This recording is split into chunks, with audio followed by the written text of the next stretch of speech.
176. 176. I got 176 right next to me.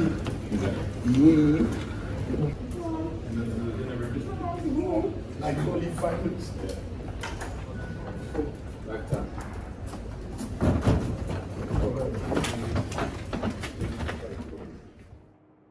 Welcome you on the show 360 for on Trust TV. Adili G. Shafe.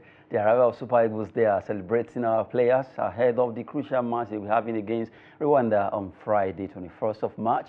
Well, a lot of activities happening at the camp of Super Eagles as they are battling to see how they can win the game against Rwanda. We know they will play at the Amahoro Stadium in Kigali, but Eagles can do it.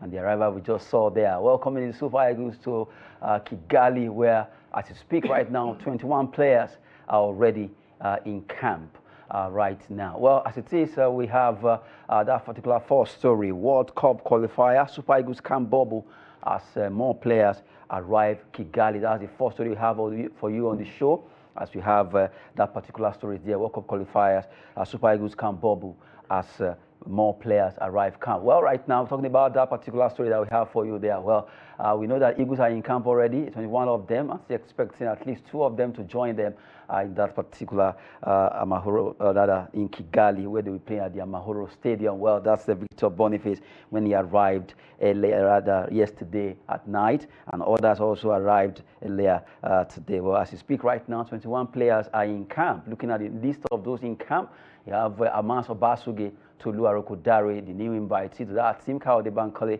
Victor Osimhen, earlier arrival there, Bruno Yemechi, Papa Daniel, Mustafa Nagatanados, Victor Boniface, Samuel Chukwueze, Jordan Turunariga, Moses Simon, Rafael Onyedika, the outstanding Wabali, Truce Ekon, the captain is around with Ola Aina, Ademola Lukman, Joe Aribo, Wilfred Indidi, Calvin Bassi, Alex Iwobi, Igor Ogbu, and you have Bright Osayi Samuel. As it is right now, the house is really filled up. Maybe expecting Sadiq Umar to also join in that team, and also looking at, I'm sure, the Southampton man will be joining them, talking about the player who really is called for Southampton, but they could not salvage a win there. Right now we have in the house, usual suspect is here, Olale Peters, and they'll be talking with him according to what is happening in the world of sport, especially Super Eagles camp, bubbling ahead of this particular big match against the Amavubis of Rwanda. Right now, Eagles camp bubbles, 21 players in camp, and wait, this is your go-go. It's to show people that you are ready to bubble. Oh my goodness! Not only to bubble in the camp, but to bubble in the field, in the field of play also. So our bubbleness is not only when they arrive; we should show when they are training and when they play the match. Because yesterday I remember talking about Formula One. I mentioned Ferrari. Lewis Hamilton, he came 10th. Alongside his teammate Charles Leclerc, and now you're wearing Ferrari. Let me use the word Nigerian English for you. You are wearing Ferrari goggle. Okay, so you are not a lover of maybe glasses. That's why you are calling it Ferrari goggle. But those that really know it works, that know what it is, they'll be looking at you that, look at this Arsenal man. Must you come here again and say something that should have been, you Arsenal, you are not used to what is in tune in terms of modernization. So I wouldn't blame you. You don't know what it takes. So maybe that's the reason why we are calling this one Gogu. Maybe yours can qualify as a Gogu, but this is not a My own is better cool. Anyway, just throwing some banter in the studio concerning the show. 360 Sport is here. We have to talk about sports in a moment. And right now, Super Eagles, 21 of them in camp already, and we just roll out the names there. Aside that, we also look at what's the advantage of this team against Rwanda. We know they have their first training also yesterday. Before we actually talk for that, let's have a glimpse of that first training of Super Eagles in the gym, rather, not on the pitch of play, but in the gym. Let's have it. Okay, perfect.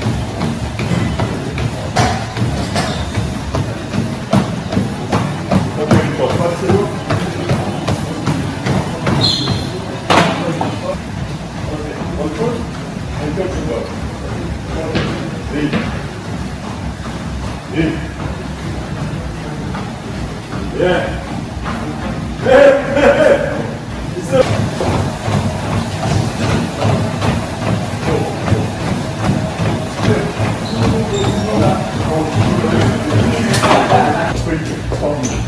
Above the knees.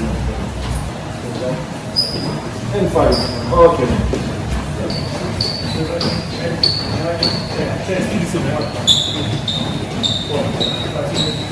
One, 2, 3, 4, 5. Okay, open the hip. 1, 2, 3, 4, 5. Okay, change. 1, 2, 3.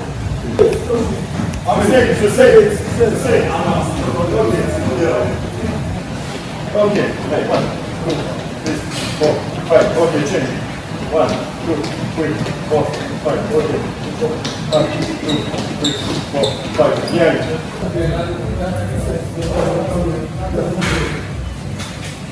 1, 2,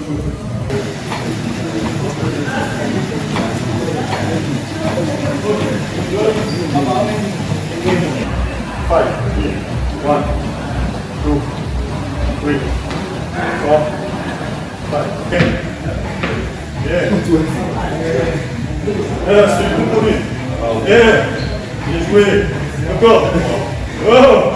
Yeah. Perfect. Okay, change it. Okay, stop. Right.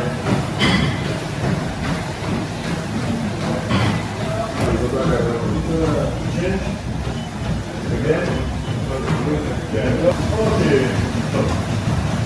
Right. You have a minute? What a moment there for the first time for that stay at the gym for the Super Eagles when some of them came in from Sunday. Right now we have full house, 21 players in camp, and we just have to showcase that for you to see what's happening in the camp of Super Eagles right now ahead of that match. We're talking about Super Eagles, all the training there, how they're trying to keep them fit. I'm sure maybe from today downwards they begin to see how they can go onto the pitch to train ahead. Okay, so this is a very good development, and before you start a match, you have to prepare yourself physically fit and mentally fit. So once you have those two fitnesses, then you can go into the pitch and do the right thing. So what they are doing now is part of the physically fitness, which is really very important. You know, some of them, they've been on here for like 5, 6, 7 hours before they go to Kigali, jet lag. So they need to really weigh all those out, then to be sure that they are physically fit, because the match we are playing against Rwanda is going to be a physical match. Take it or leave it. They need the point, we need the points. And we're talking about playing African game this time around. So that physical fitness, it is very important. Then from the field, from the gym, they will now move to the pitch. So when you're talking about training, it's not all the time that you train with the ball. At times you can even train for 2 days without touching the ball, because those are the statistics that you really need before you start playing with the ball. So I think maybe we are getting it right. And if you're looking at the number of people that we have at the camps currently right now, I think we have all our players ready at the camp. From the 21, I can pick our first 11, and I believe they will do very well, because that one too is very important. And for them to come together, the last time they played together was about 4 or 5 months ago, and a lot of things have happened. They are going to play under a new coach, new tactics, new mentality, and they are talking about a do or, I don't want to use the other word, but a do or leave match this time around. So I think we are starting in the right direction. Then the decision to move them directly to Kigali, it's a very welcome development. Like I said on the show last week, the issue of them coming to Nigeria first before going there, it has already removed the distraction that will cause, the time that they will have to camp together as a unit and start the training. Unlike before, they've come to Nigeria, probably they asked them to arrive between yesterday and today. By tomorrow or next tomorrow, they will not be moving to Kigali. No, by today, they will start their training, full session training by today. So that means they have more days to plan ahead on Friday that we're having the match. So I think it's a very good development, what we are seeing. Now, when the coach invited players from 39 pulled down to 23, then we got the news of Nathan Teller got injured, muscle issues there, and then the coach had to bring in Turunariga as a defender. And people were like, okay, why don't you invite, okay, who will have been invited? But Nigerians are really concerned about Frank Onyeka. Onyeka plays for Augsburg, and we know how good he is. And a lot of people, they tagged him the tank, and he has been playing. It's not as if he's injured, it's not as if he's not performing. So what happened? Onyeka was dropped, and then we saw other names. And Nigerians are like, what? In fact, as at this morning, I went on X and I saw different, I wanted to even screenshots where people were like, how come? How did someone of that caliber, playing well, week in, week out, he has been playing for Augsburg and all that, and he was dropped, and Nigerians are asking questions. We need to get it right. What can you say about this? Okay, so I think we need to stop this, our attitude of being holier than the Pope. We need to stop this, our attitude of being better or know well than the coach. Now, we've given the coach a mandate and is ready to take responsibility for whatever happens. So it is in our own to advise, not in our own to impose. Most of us, we are complaining that the NFF, allegedly, or some NFF board, they impose players on the coach. Is that not what we are trying to do also as a Nigerian? Yes, Frank Onyeka, no doubt, a fantastic, a good player. But the first question is, does he fit into the plan and the style of play of the coach currently? Yes or no? When we are looking outside, it may be different from what he's looking at inside. Maybe he doesn't need him for this particular match for a reason best known to him. Maybe he doesn't need more than one or two defensive midfielder. He needs more wingers, more attackers than a defensive midfielder. Look at the list he released. From there, you can be able to pick that he has his own style. He knows, he seems to know what he's doing. So let's give him that benefit of the doubt. We shouldn't put that pressure on him that, okay, probably because if anything goes wrong against Rwanda, because he didn't invite Frank Onyeka, that's why. No. We shouldn't start like that. Okay, we've given him the responsibility and he has the authority. If you now fail to deliver, you can now hold him responsible. Oh, yeah, Oga, come. What happened?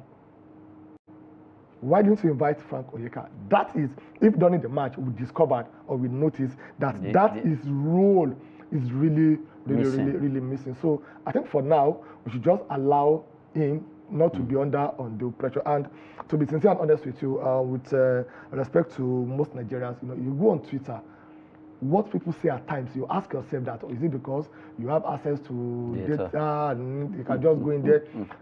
That's where I look at it. Because if you look at the team, I don't really think we're going to miss Frank Onyeka, except if the players invited did not fit in properly. So as far as I'm concerned, I think let's allow him to do the job.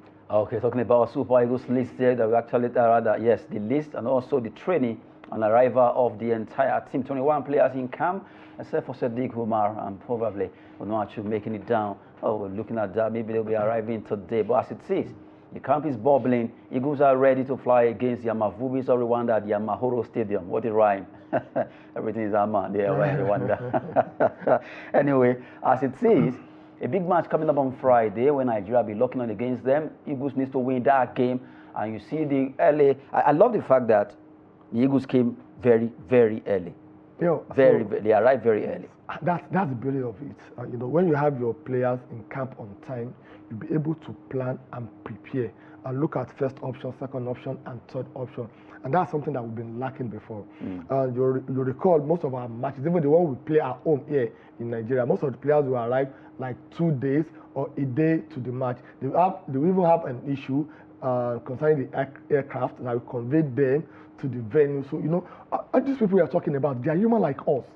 Take it or leave it. And they've been coming from a very, very tough season. They've been playing week in, week out. Some of these players, they play Europa, they play Champions League, they play their domestic league 3 times in the week, and they just finished on Saturday. They had only Sunday to rest. Monday, they have to fly out again. I don't know if you get the point. So I think as far as I'm concerned, the first decision I'm so much happy about is that decision that, let them fly directly to Kigali, not to come to Nigeria.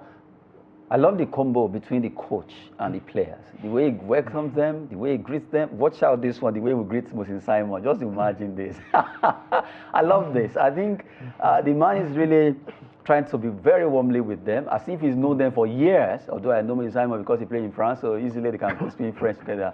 Mwabali Bigo. Oh my goodness. Okay. That's how much Chukwueze and all that. Anyway, okay, that's one thing that I think we normally miss when you're talking about leadership. Getting things done is not by being autocratic or by being rigid unnecessarily. You have to be welcoming. you have to be part of the process. So what he's doing now is part of the process. It is not in his own responsibility as a coach to go and stand there and be welcoming them one after the other. Some people that they like to show that I'm the boss. You know, you don't need to tell people that I'm your boss. They know already that you are the boss. They will tell them that, okay, once you arrive, come to the conference room, we're going to have our meeting. But no, he didn't do that. He meets all of them one by one. All of them one after the other. Look at the Simon Moses, look at the Wabalis. Yedika. There is Yedika. Yes, Yedika. Then look at the Nigerian footballer comedian also. When he arrived also, Boniface. Victor Boniface. Boniface, when he was, the way he was looking also. So this is a very good one, a good atmosphere. And that's one thing that we lack for a very long time. If you look at Western Off also, even up to now, most of the players that played under him, they still have that good relationship with him. So that's why we are talking about players and coaches' relationship. It has to be cordial. You have to be part and parcel of the family. I pray this is not what we call in our local language, buju. That, okay, let me just do this one because I'm just new. Subsequently, some things will change. No, it shouldn't be like that. This should be a continuous process. So I think it's a very good one. I like what I'm saying. A good one there, Richard, the coach of Super Eagles, having a tete-a-tete with the players there. Nice one. At least they're having nice combos. All the players being welcomed by the coach himself, at least to give them that morale boost and also sense of reckoning that, yes, we all work together as a team. Even though I'm the boss, you're still part of the plan to make sure things work out. We've been talking about Super Eagles in camp, 21 of them, and also welcoming them to Kigali, Rwanda, where they'll be playing against our host nation on Friday. But as it is right now, one of them, the new debutant or invitee, is yet to debut anyway, but has been invited by Coach Eric Chell for that particular encounter. His name is Tolu Arokodare, who plays straight over there in Belgian Jupiler League, and right now he was interviewed. Let's listen to what he said has been the first time in Super Eagles and how actually he felt after that invitation. First, I was surprised. I felt very honored to be mentioned amongst the was it 31? Yeah, I think 31 players. It was quite surprising. I mean, I knew it was coming because, I mean, I've been doing pretty well and I was hoping it would come, and it did come. And I felt like a winner already, even if I already had it at the back of my mind, even if I didn't get to make the final 23, that I've done something, I've achieved something. And being in the finals 23 also was, yeah, I just felt really blessed and I was very grateful. It means a lot. It's one of the best things that can happen to a football player, getting the opportunity to represent your country, to play. I mean, as a kid, you always watched the national legends play. You always wanted to play for your national team, and finally being in that position to be able to play for my country, it means a lot to me. What a moment of pride for Tolu Arokodare, getting his nod to be invited for Super Eagles. And right now, I'm sure he wants to take it by at least to both hands to see how he can also deliver that day. We wish them the best. We've been talking about Super Eagles, and it's getting closer and closer. Friday is almost here. I want to see our team doing well against Rwanda Mavubi there. It's going to be a tough one, but it's something that they can surmount there. Well, right now, we celebrate the footballers. Let's talk about the handballers too. Two teams from Nigeria travel to Kosovo and also Bulgaria. Well, the first one will be under 23. Under 23 men handball team lose at 128 to USA in top place game. They came fourth in this tournament. They played their first game against USA 31-31. They won against Azerbaijan, and they also won against Moldova. But right now, they lost against the team of USA, who came back in the second game to defeat them. Well, what a tough one there. USA no agree at all. A tough one, but I must congratulate our players for what they did. And if you're losing, and you lose to a team like United States of America in handball competition, honestly, you shouldn't be that sad. You should just look at it as an improvement for you to even have an opportunity to meet them at that third place match. And if you look at the margin, 28-31. So it's that very, very close. You can't compare the preparation. You can't compare the infrastructure that they have and what we have. So it is just now that our our handball are improving in this country.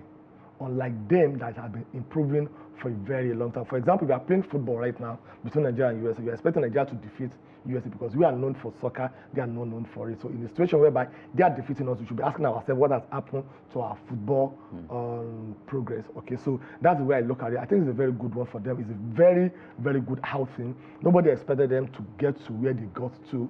So from here, we should just try and pick it up. And that is one thing we've always failed to do in this country. Okay, once we have a team that have done something very, very well, instead of us to start, to continue preparing them for the next competition, that is when we'll find ourselves in a situation whereby all of them will be disbanded. We'll now be looking for additional. I'm not saying we should not get additional players to join the team, but those teams that have done what they did, you're going to have another competition in the next 1 or 2 years. Continue with this team. Just inject 1, 2, or 3 players based on where you think that you are lacking. Look at the Super Eagles, for example. For the past 3 years, how many new invitees have you seen in the Super Eagles? Just 1, 2, 3, and it happens not only in Super Eagles. Even if you look at most of other countries, or even the club, football club also that you are talking about, you see that players come in 1, 2, or 3 per season. So that means we are looking at where you are lacking.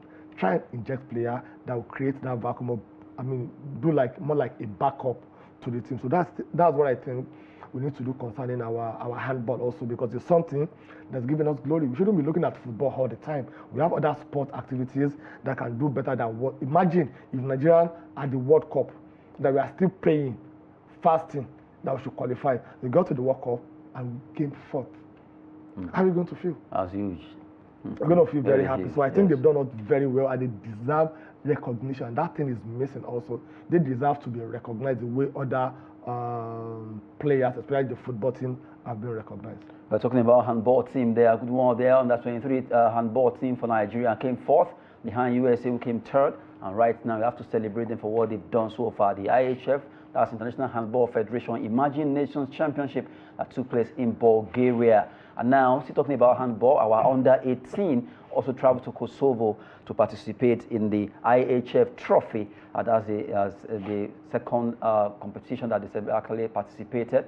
We have IHF Trophy. It's a continental phase. Nigeria under-18 boys handball finished 2nd. After that, they fought at lost. Kosovo, the host nation, they fought hard, but they came 2nd. We're celebrating them too for what they did.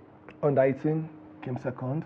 Under 23 came 4th. So that shows that if you look at the transition, we are having the younger ones coming up to take over from the older ones. So I think it's a very good one for us.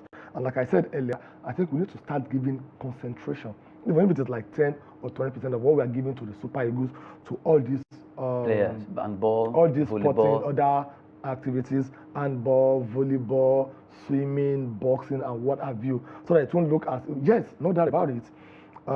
Football is a beautiful bride. Take it or leave it. It's the most popular and most profitable business in the world. No doubt about that. But doesn't mean we should put all our eggs in one basket. And the question I will ask is, what has football given us for the past 4 years? But we've seen what other sports has given us. So let's try and match it peri peso. So a very good one for the under. And these are the picture of the under-18. Yes. Okay. So this is a very good one. Let's not go there. At times I noticed something about sportsmen. Really, training can actually get you. I've really studied that the stress of training, the stress of running around, and all that at times tell a lot about athletes. It makes you younger. Okay. It makes you younger. It doesn't make you older. Sincerely, as Africans, it makes you younger. As Africans, and it makes you younger. That's for your Igbos. I'm an African also. Maybe you are from Greece. And I train a lot. And that's why people tell me I look younger. Okay. And maybe you are from Greece. That's why I'm claiming that for you. But these guys, let's just give them their flowers. It's not easy. Under-18, under-23 team travel to Bulgaria and Kosovo, and they are back with 2nd and 4th, celebrating them for what they've done so far. Congrats to coach, the two coaches, Coach Solomon Yola, and also Coach Inamani, who actually both the two teams to those countries, and they were able to come back with something great. Congrats to Nigerian teams and Nigeria Handball Federation for what they've done, being able to put these two teams together.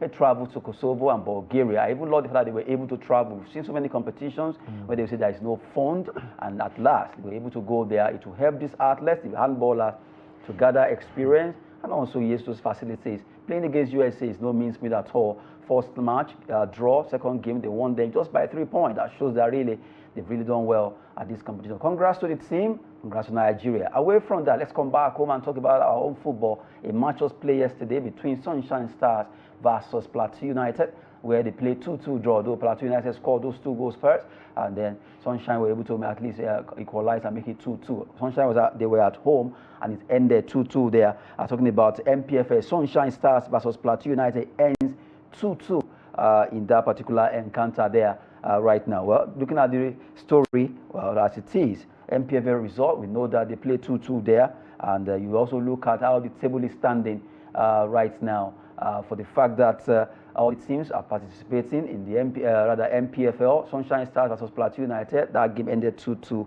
It was a moment for them, and if you transfer that to how the table is after the completion of match day 29, then you look at Sunshine Stars after that game, they still remain there. Looking at them at number 18, they have 33 points. They share a point with Plateau United, who are now 15th on the log with 35 points. Good one for Plateau United, who came so and nearly conquered. They drew that game 2-2, 4 goals thriller, and Raymond Stars still maintain it. Though Plateau United deducted 3 points, 3 goals for infraction. That's still there till date. Okay, so I think it's a very good one. And when we are playing our domestic league and the home team is down with 2-0, and all of a sudden, they put in a very superlative performance, and they came back and everybody went away with 1-1 draw, and they gave the referee the remaining 1 point to make it the 3 point. And so it's a very good one, and also a very good one for the Sunshine United, because that 1 point gave them another opportunity to fight over the relegation battle, and they're having 33 points now, standing in 18th position. But if you look at the point difference between them and the 14th place is 36, so it's just 1 point, 1 game. So that shows that anything can still happen in the next match day 30. So that means they can still swim out of it. What they need to concentrate more now, like other people, is to make sure that they win their next match.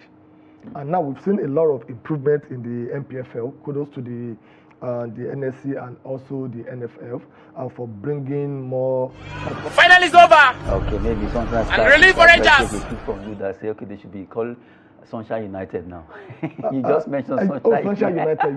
You know one thing about United, maybe because of my other love for Manchester United. In fact, I want to call Chelsea at times. I'll say Chelsea United. Okay. I don't realize that. I see at least all the teams in Nigeria, they are not United. They are either FC something. It's always United. But they are not United. Outside is not United. Anyway, we're looking at the NPFL there. It's getting more competitive now. 9 more matches to go. And you look at the table, it's really speaking volume there. Just a glimpse at that. Raymond Stars ahead of Rivers United with 8 points. And race to the end is 9 matches to go. Who wins this league this season?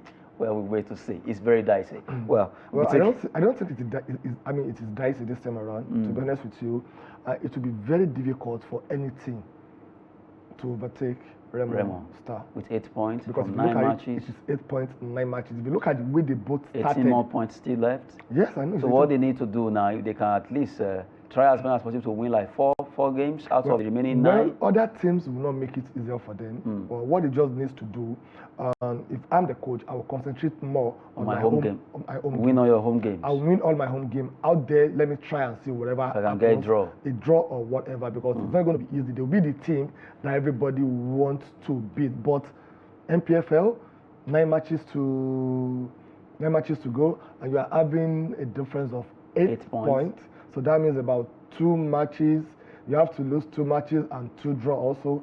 It will be very difficult. Looking at how the race started, it was Rivers United, Rangers International, Ikorodu City Boys also. You saw the way they've been doing it. You can see the way it is now. Took over and then. So it's going to be very interesting, but I don't see anybody overtaking Raymond Star. Well, we wait till the end of the season. It's still very open. 9 more matches to go in the MPFL. We just have to look at that. After Sunshine played 2-2 draw against Plateau United. Taking that away from us, let's move and talk about ladies. Our Flamingos under 17 women team did well. They were able to defeat South Africa away.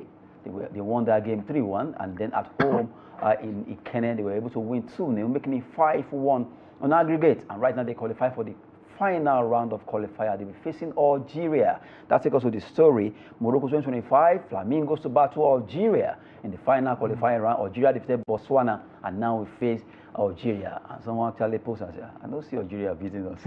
Well, when it comes to football, you don't underrate anything. You don't do that. Yeah, the person said, not me, I didn't say it. But you are the one speaking for the person. So why are you not taking the responsibility? No, I didn't. I said somebody said. That's what I said. How sure are we that somebody said? Come on, okay. Maybe I should be cutting. Oh, because I've not been bringing the attacks people are giving you. Oh my goodness. If you see the area of attacks coming, I'll be screenshots. I'll at least be bringing it so that you can see. Olawale Peters, mind yourself. Somebody wrote, Olawale Peters, mind yourself. If you want to talk Chelsea, talk Chelsea. I don't know what to concern you. That's now. I will have. Don't worry, I'll be bringing them. No, you don't need to bring them. And I receive a lot of them, and I know it's all. I mean, they're always coming from Arsenal. I understand their cry. Okay. I understand their pains. One day, what happened to Newcastle that they won a trophy after 55 years? It's 70 years. 70 years. No, it's 1955. 1955. Yes. Okay. So what happened to Newcastle? I pray and I hope it will not happen to Arsenal, that they will not wait for about 70 years before they win the PL, because the way they are going now, they will always be second best or third best until they do the right thing. I know they will attack me, but it's the reality. So let's go to the topic so that we won't digress. Let's talk about our ladies. Yeah, that's why let's go to the topic so that we won't digress. Flamingos. So, Flamingos, to be honest with you, playing against North African nations, especially when it comes to final or what have you, it always scares me. That's the truth. They have the tactics, they have the infrastructure, and they have the experience. And more so, they are playing this competition in Morocco, which means all of them, I'm talking about all the North African nations, that they have the opportunity to qualify and play, they will always want to be there. They will do everything possible within their means, either legally or the other way. I didn't say anything. They will always want to be there. So our team, they have to prepare physically and mentally against that match. A lot of tactics will come in. If they are leading us, delay tactics. If you are leading them, they will do everything to frustrate you, to bring out the worst in you. You know, so all this we have to look into it. And don't forget, we are talking about under 17. So the experience is not really there. So I think our coaches, they have to really work on the players to make sure that they are really prepared, especially mentally for the game. Physically, I don't think we have an issue with them because they are still 17 years old. They have the strength, they have the energy, physicality is there. But when it comes to the mental aspect, that is very important. Well, as you speak right now, we know that our team, the Flamingos, are ready for this match because of what they've done so far. They've scored so many goals, even before they'll be facing Algeria, and out of staging South Africa, Botswana is no means mean for what they've done, because we know that South Africa really closing the gap against us when it comes to women football development, and that is why against Algeria, the coach only needs to do, Coach Bankole is to fire those ladies up, go out there, this is the last lap, make sure you win this, and also qualify for the World Cup that will be coming up in Morocco. Morocco will be hosting under 17 World Cup, and the final qualifying series will be coming up against Algeria. We wish them the best as they prosecute that particular games. Well, from there, let's talk about Nigerian Football Federation, NFF. As we speak today, they'll be at least having a groundbreaking because new pitches will be they want to construct, and also players hostel. The players hostel, instead of them going to a hotel, so at least Eagles will easily lodge at the hotel and also train. You look at those beautiful pitches that will be. Although this is a model, they said by 2027 it should be completed. So that players of all categories, be it under 17, under 20, Super Eagles, they can all lodge anytime they want to play. They can all lodge here, and also before they play their games, having the feel of how it will look like by the time they finish the construction. This is it, and that will be coming up today from the Nigerian Football Federation for the groundbreaking ceremony of how they want to build this. And also, although we've seen that they've cleared the place where they will be building this, some time ago we were able to talk about it on the show, but now this is a model of what they want to build. By 2027 it will be completed, and hopefully we just hope that while they do all this, the pitch MK Abiola Stadium pitch will also be fixed, although the training pitches will be there for them to train. Why they train there? Will they go and play the match in Uyo? That should be no. So they should train there and then play the match at the MK Abiola pitch in Abuja. So building this, I'm sure they'll also be planning to fix that pitch at the middle of MK Abiola Stadium. So I'm trying to say that before you say anything, so that let's not go negative about it so far. Okay. Adeni, there's nothing about negativity when you're talking about reality. We are here to tell them what they don't see or what they've seen or they decided not to do. When you don't have a stadium, you have a dilapidated stadium. No, we have a stadium. We don't have pitch. When we have a dilapidated Pitches. We don't even have a stadium to start with. MK Abiola Stadium. So what can you do there? We can do something. We can Like play. what? We have, at least, as it is, all they need to do is just to fix that pitch. The training pitches are there. They want to build 2 more. But now, if they can fix... When was the last time you visited? I was at the stadium just... I'm not talking about going week. to the badminton or... No. I was at the stadium... Infrastructure in yes, that place. Yes. I was there I think the pitch needs to be fixed. That pitch that Alhaji Dangote fixed, I still don't understand what really went wrong. It's not up to 2 years. I remember when we played against Ghana there, and what really went wrong? Is it that it wasn't fixed properly? Or? The truth is you always speak for them.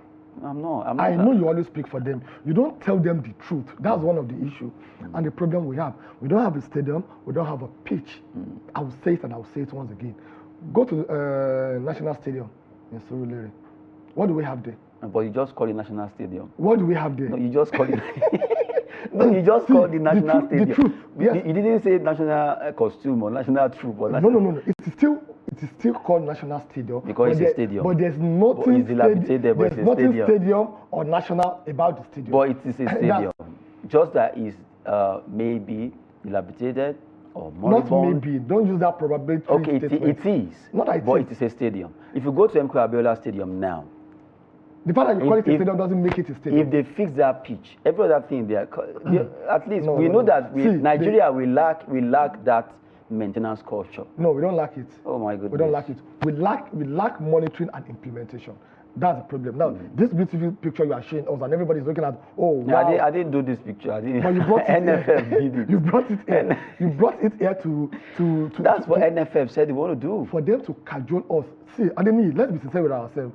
If we don't develop our domestic league or pitches or stadium, because you always find a way to defend them so that we can derail from the real conversation. If we don't develop it, if you don't have a good stadium for most of these our players to play, to ply their trade, the homegrown footballer that we are talking about, we cannot still develop them. That's the truth. I've said it before when you brought this to us, and I said this is a very good development, but this is not the next phase. This is not what we need right now. And from what you said, trying to shut me up, but I will not. You said, and maybe when they finish training and they stay at the hostel, if now wants to play, they will now go to Uyo. I said they won't go to Uyo. No, they won't go. That's what I said. I said at least fixing this, it means common sense should tell them that they cannot finish training at these pitches and then travel to Uyo to play the match. So it means MK Abiola Stadium pitch must be fixed. And then that's what I said. I'm going to re-emphasize this. We have 6 geopolitical zones in this country. Yes. The first thing I expected them to do is to pick each region and build... Fix a pitch there. Not a pitch, a stadium. No, stadium are there. They can just pick one and renovate. They can renovate. We have some regions that they will not have a stadium. Or the stadium they have there, I doubt it. I doubt it. They have a place. They can just renovate. How many capacity? I mean, if it's about capacity, if you are going to stand with that. No, that's the truth. We are talking about... How many stadiums in Nigeria have about 60,000 capacity? No, we have it in Abuja here. Apart from Abuja. What about Lagos? How many do you have in Lagos? Lagos is not 60. It's about 40-something thousand. But that is not 60. So I'm only saying we only have one that is 60. What I'm telling you is this.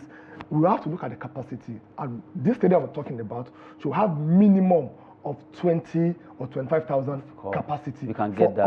for all the regions. But what we have currently right now, apart from Lagos, Abuja, probably Liberty Stadium, I don't know the number What of about Port capacity Harcourt? that they have. I do say make When was the last time Nigeria played match in that place? No, I'm saying When was the last they time? can fix it. That's what I said. But they have a stadium. So that is what we need to And they look have in New York making two. We have in Lagos, we have in Ibadan. Now, if you come to North Central FCT, then from there, let's go to Bauchi. How can you from talk about Bauchi, Lagos let's go to and talk about Kaduna. Ibadan There's a again? stadium in Kaduna. You're not You getting can the fix point. How that. can you mention Lagos and mention Ibadan? I'm giving an example. Don't give an You example. say how many stadiums do we have? Okay, now let's talk about Northeast. How many do we have in the Northeast? At least we have stadium there. How We have many? in Borno, right? Maiduguri. Erika, let me apply their trade there, right? Yesterday, I still remember one of the reports I made. I mentioned Adamawa State, where the days we play on Mekawa Stadium there. About they have it in Yola. How many capacity? So it depends. At least, no matter how little, people can go there and watch. People like if you get to NFF, I hope our situation will not be worse than what we have currently right now. So, like I said, good development. But the first thing, let's try as much as possible to develop our either you call it pitches or you call it stadium, whatever it is. No, we have stadium. We don't have pitch. We don't have pitch. Yes. We have stadium. We don't have pitch. Okay. Yeah. So you have Abuja here is a stadium. Yeah, of course. But there's no pitch. So can the footballer play in the stadium And they will not in the fix it. pitch? It can be fixed. So that means they cannot play that stadium right now. Yes. So what's now the usefulness of that stadium to the footballers? That's why I said they will fix it. It will be fixed. NFL will fix it. They cannot put these things there and then the commons, that's why I use the word, the common sense should tell them that, okay, now we've done this, let's fix the pitch. But in all so that this can work together in all sync. sincerity, without you defending the NFL. I'm not defending the NFL. For you to defend the Nigerian citizens, and which one do you really think should come first? Of course, I'm a Nigerian first. Are you Before sure? NFF. Okay. After all, the NFF is in Nigeria. Okay, so which one do you think should come first when it comes to this beautiful Nigeria, of course. I'm not talking about Nigeria. Is it for them to fix our pitches first, or for them to do this? Don't worry, I'll find a way. Ibrahim Gusso should answer this one so that easily you can clear it. Although we've been talking about Nigeria, I want to divert a bit concerning what NFF is trying to do today. Getting a groundbreaking record there, trying to see how they can build that particular hotel for players and also pitches where they'll be training more than one. Hopefully everything will go well also. Now, right now, let's talk about some Nigerians abroad. Although we know a lot of them ply their trade abroad, maybe let's just jettison that because of our time. Our time is almost up. But let's just look at the UEFA Champions League for women coming up. The way it is for men is going to be for women because Arsenal will be facing Real Madrid in both men while also in women. Looking at this fixture, Real Madrid against Arsenal and then Bayern versus Olympique Lyon. This is Women's Champions League, just the fixture result. Someone said, tell Olawale Peter, make it predict right. If you don't predict, I don't want to stay on for that show next Tuesday. Okay, you should predict right. So for this, I'm not going to predict. Okay. Okay, let's just go out there and watch a beautiful football because I notice some of my prediction comes true. Some of them come true, and that's why they call it prediction. Somebody said none. That's why they call it prediction. However, the way football is nowadays, nobody expected that Newcastle would defeat Liverpool. Nobody expected that. All the bookmakers, everybody, the pundits. Of course. They picked Liverpool against Newcastle. The same way everybody thought it would be a run over for Liverpool against PSG. And we saw what happens. So that is why you cannot really say. However, for those that still have faith in game of football, if you look at Real Madrid and Arsenal, when it comes to the women's football, the Real Madrid, they have more experience. They've achieved more than the Arsenal team, and they have more. Before you talk about prediction, you have to look at the analysis, what they've done, what they are doing, and head-to-head between the two teams, and that Real Madrid has over Arsenal. However, you cannot go to the pitch with that mentality that have a better record against you. Like the Arsenal men, for example, they are the only team that has more head-to-head advantage than Real Madrid in Champions League competition. They have over them. So they cannot go to the pitch with that one. So for that, I'll give it to Real Madrid. Then Arsenal also, being an underdog that everybody will have written off for these women. They can come out and spring a surprise. So let's see how the situation will balance. But the one I can tell you, without missing word, is Bayern Munich and Olympique Lyon. Olympia. Yes, so I give that one to Bayern Munich. Well, I will shock you. I will shock you to let you know that Olympique Lyon will triumph. I've followed them for a while, and sincerely, when it comes to women football, Olympique Lyon, they really dominated this champion. They are the Real Madrid of this Champions League. Yes. The way Real Madrid have dominated this, that's the way Olympique Lyon. Then for Real Madrid, Arsenal. Real Madrid, when it comes to women football, they are called Real Madrid Femenino. They are not as strong as Barcelona Femenino. So right now, I see Arsenal women, because Real Madrid team they are not really too old. They are new. So they just started their women football not quite long. So right now, against Arsenal, it's going to be a tough one. But I see Arsenal women, I should be able to show them the Battle of London against Real Madrid. So for men, maybe, when you were analyzing, I was looking at you, okay, you see men, no, now man in the, you see men football, you don't see women football. But as it is right now, tonight, well, Lolita starts with Bayern, I stand with Olympique Lyon. Yeah, and you start with Real Madrid, I expect Arsenal. Don't use the adjective expect. Do you want Arsenal should win? So just Arsenal women should win against Real Madrid women and the Olympique Lyon. Oh my goodness. Anyway, let's flip that aside. Let's talk about the particulars before we wrap it up. Liverpool contacts Newcastle striker Alexander Isak. His camp, that is the people that are around him, his management team, for a possible summer move. At least looking at what Isak has done to them at that cup final, at least. That's a beginning of wisdom. Yeah, it's not only at the cup final. If you look at what Isaac has done for Newcastle since his arrival, he has done very, very well in and out of injury. But anytime you see him on the pitch, and he's always delivering. So I think it's a very good move. But the truth and the question is, do you think Newcastle, with what they've achieved after 70 years of waiting, do you think it will not give them this motivation that we can do better next season, and they want to keep their best players so that they will not go the way of Leicester City, that they won the trophy and they sold most of their key players, and since then look at where they are right now. So I don't really think Newcastle wants to go through that route. Okay. Anyway, we've been talking about Liverpool trying to see how they can go for Alexander Isak at the end of the season. And we also heard that they could be coming for that's Alvarez, Julian, the man with Atletico Madrid. And someone asked a question, why are they not looking for Victor Osimhen, Ademola Lookman? Well, these guys are very good. Why is it that when you want to see these clubs, immediately you see a name being mentioned, then you see one European mentioned, you quickly go for the European? It's about brand management, so I'm not going to blame them. That thing affected Victor Boniface moving to that Saudi Arabia before they went for the other player. Well, that's it on the show, 360 Sport. Olaleps has been here with his goggle. I think I got you there. That's 1-0 for today. I won this battle. RB is not goggle. I have round one. I won this. Right, hands down. That's a good one there. For those who actually watched us, we appreciate you on the show 360 Sport. Olaleps, thank you so much for coming. It's my pleasure being here, Denny. Thanks for having me. Anyway, it's just a joke. You're very, very beautiful. No, it's not beautiful. Don't fashionable. Let me make you smile. Fashionable specs. Yeah. It's not fashionable. Let me call you specs for they know the water. Oh my goodness. I'm Adeni Aji Shafe. Sport is always business and fitness. Thanks for watching.